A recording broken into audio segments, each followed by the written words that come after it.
الحمدللہ وکفا والصلاة والسلام علی عباد اللہ الذین اصطفیٰ خصوصاً علی خاتم النبیین وعلی آلہ واصحابہ وازواجہ اجمعین اما بعد فاعوذ باللہ من الشیطان الرجیم بسم اللہ الرحمن الرحیم رب اشرح لی صدری ویسر لی امری واحلل عقدۃ من لسانی یفقہوا قولی اللہم فقہنا فی الدین ربنا زدنا علما آمین یا رب العالمین۔ آج کی نشست میں ہم سورہ نحل کا خلاصہ مضامین بیان کریں گے۔ یہ 14ویں پارے کی قرآن مجید کے 14ویں پارے کی صورت ہے، 128 آیات میں مشتمل ہے اور 16 رکوع ہیں اس میں۔ نحل کا مطلب ہوتا ہے شہد کی مکھیاں۔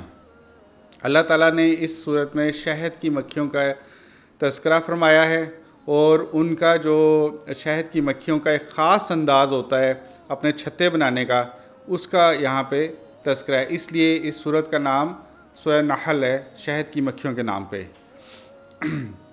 رکوع نمبر 1 میں اللہ تعالیٰ نے بتایا ہے کہ یہ جو میں وحی کرتا ہوں، وحی کے ذریعے جو قرآن مجید نبی اکرم صلی اللہ علیہ وآلہ وسلم کے قلب مبارک پہ نازل کرتا ہوں، یہ بھی ایک روح ہے۔ وحی کو بھی روح کہا گیا ہے۔ دیکھیں، دو عالم ہیں، ایک عالم امر ہوتا ہے اور ایک عالم خلق ہے۔ عالم امر میں جب ہم بھی تھے تو اس وقت بھی ہم ارواح کی شکل میں تھے، لیکن جب ہم عالم خلق میں آئے تو ان روحوں کے ساتھ اللہ تعالیٰ نے ہمیں جسم بھی عطا کیا۔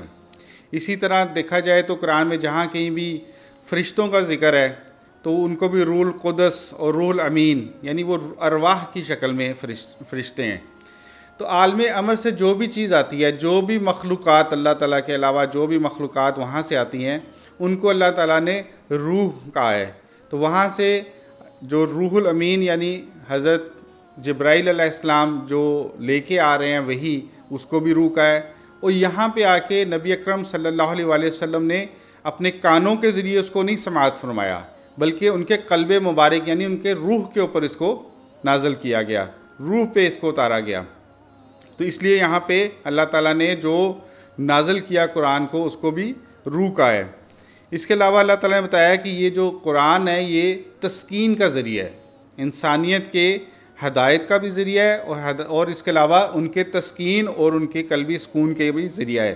بلا شبہ اللہ کی شکر گزاری کا راستہ جو ہے یہی ہماری سیدھا راستہ ہے، اور ہماری ہدایت کا اور ہماری بخشش کا بھی یہی راستہ ہے۔ رکوع نمبر 2 میں اللہ تعالیٰ نے اللہ کی بے شمار نعمتوں کا ذکر کیا ہے، اور بتایا کہ ان نعمتوں کو شمار کرنا بہت مشکل ہے، یعنی ان کو شمار ہم نہیں کر سکتے۔ دیکھا جائے جو چیزیں ہم اپنے اس عالم خلق میں دیکھتے ہیں، جتنے ہم آسمانوں پہ، زمین پہ جتنی بھی آیات آفاقی ہیں، اگر ہم ان کو کاؤنٹ کرنا شروع کر دیں تو ہم ان کو شمار نہیں کر سکتے۔ وہ اللہ تعالیٰ کی قرآن کی آیت ہے نا، ان تعدوا نعمت اللہ لا تحصوها، اگر تم ان کی اللہ کی نعمتوں کو گننا شروع کر دو گے تو تم ان کا احصار نہیں کر سکتے، تم ان کو گن نہیں سکتے۔ اللہ تعالیٰ نے بتایا کہ آسمان سے بارش نازل ہوتی ہے جس سے نباتات اگتی ہیں، اسی طرح رات، دن، سورج اور چاند، یہ سب انسان کی خدمت کے لیے اللہ نے پیدا کیے ہیں۔ اس رکوع میں بتایا کہ اللہ کی جو جتنی بھی نعمتیں ہیں یہ انسان کی خدمت کے لیے ہیں۔ اسی طرح رنگا رنگ مخلوقات اللہ نے نہ صرف ان کو حسن بخشا ہے بلکہ ان کو انسان کے ذوق بصارت کی تسکین کی بھی ذریعہ بنایا ہے۔ وسیع و عریض اور گہرے سمندر ہیں، سمندر اتنا گہرا ہوتا ہے کہ وہ نیلگوں سمندر بن جاتا ہے، ہمیں اس میں ریفلیکشن جو آسمان کی آتی ہے اس کی وجہ سے اس کا کلر ہمیں نیلا نظر آنا شروع ہوتا ہے، اور کہیں پہ ہرے رنگ کا، گرین رنگ کا، سبز رنگ کے بھی سمندر ہیں۔ اسی طرح مچھلیوں کی شکل میں اللہ تعالیٰ نے انتہائی صحت افزا گوشت اللہ تعالیٰ نے ہمارے لیے پیدا کیا ہے۔ سمندروں میں جتنی کشتیاں چلتی ہیں، یہ کشتیاں انسانوں کی نفع کے لیے، ان کو ہم ترسیلات کے لیے بھی یوز کرتے ہیں، سامان کو ایک جگہ سے دوسری جگہ لے جانے کے لیے، یعنی ہماری تجارتی سرگرمیاں جو ہیں وہ ان کشتیوں کے ذریعے ہوتی ہیں۔ اسی طرح پہاڑ اللہ تعالیٰ نے زمین میں اس کو بیلنس کرنے کے لیے گاڑ دیے ہیں، ورنہ زمین کا جھکاؤ کسی سائڈ پہ بھی ہو سکتا تھا. یعنی ایسی بہت ساری نعمتیں ہیں جن کا ہم شمار نہیں کر سکتے. اللہ تعالیٰ نے کہا کہ پھر تمہیں یہ لوگ مشرکین مکہ آپ سے یہ سوال کرتے ہیں کہ اللہ کیسے دوبارہ سے ہمیں زندہ کرے گا؟ ایک دفعہ مار دیا، مٹی میں ہم فنا ہو جائیں گے، دوبارہ سے ہمیں زندگی کیسے ملے گی؟ تو اللہ تعالیٰ نے کہا ہے کہ ان کو بتاؤ کہ اللہ تعالیٰ کے پہلی دفعہ کرنے میں قادر ہے تو دوبارہ کرنے میں کیوں نہیں قادر؟ رکوع نمبر 3 میں اللہ تعالیٰ نے قرآن مجید کی جو یہ توہین کرتے ہیں اس کا انجام بتایا ہے کہ ان کا انجام بہت برا ہوگا.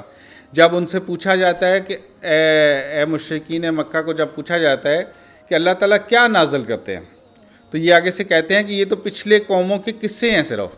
یعنی توہین کرتے ہیں، تنزیہ استہزاء کرتے ہیں کہ یہ اور تو کچھ نہیں، اس میں تو پچھلی قوموں کے قصے بیان. کیونکہ جب مکی دور میں زیادہ تر پچھلے رسولوں کی پچھلی قوموں کے قصے بتا کے بیسیکلی اس کا مقصد یہ تھا کہ وہ انسانیت کی عبرت کا نشان بنائے، اور اب آگے جو لوگ ہیں، جو انسانیت، جو مخاطبین تھے نبی اکرم صلی اللہ علیہ وآلہ وسلم، وہ اپنے اعمال کو درست کر لیں.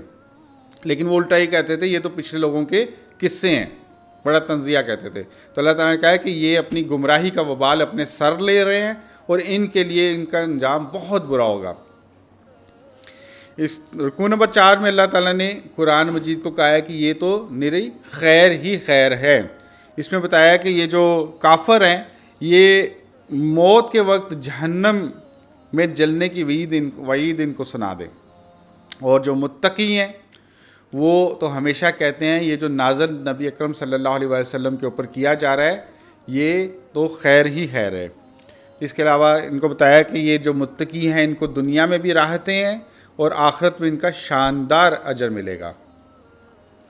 رکوع نمبر 5 میں اللہ تعالیٰ نے بتایا ہے کہ اللہ کی عبادت کرنی ہے اور طاغوت کا انکار کرنا ہے.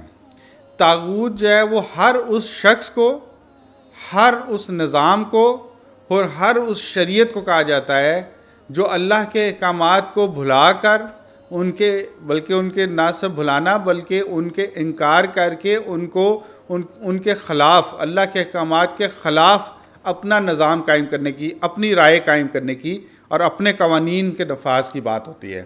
یہ ہے طاغوتی قوتیں. اللہ تعالیٰ نے کہا ہے کہ ان کا انکار کرنا ہے اور اللہ کی عبادت کا اقرار کرنا ہے.